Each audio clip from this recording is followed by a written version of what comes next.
মেদিনীপুর কলেজে ভয়াবহ ঘটনা, ভয়াবহ।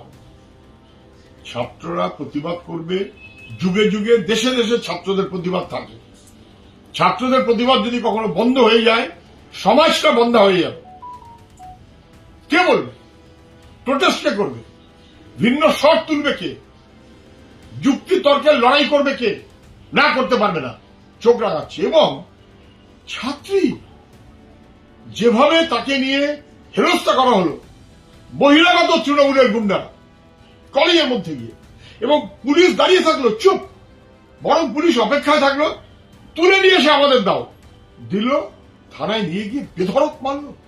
সিসিটিভির কভারেজের বাইরে ঘর, বেধড়ক মারলো, গালিগালাজ করলো, অসভ্যতা করলো।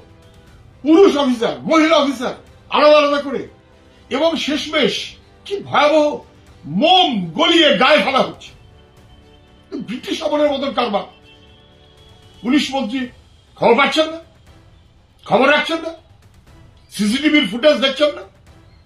পুলিশ মন্ত্রী হিসেবে তিনি কাজ করতে চান, নাকি পুলিশ দপ্তরটাকে গুন্ডা বাহিনীতে পরিণত করতে চান? এ কখনো মেনে নেওয়া যায় না। ওরা কোর্টে গেছে, সব কথায় কোর্টে যেতে হচ্ছে। কোর্ট ছাড়া প্রশাসন অচল।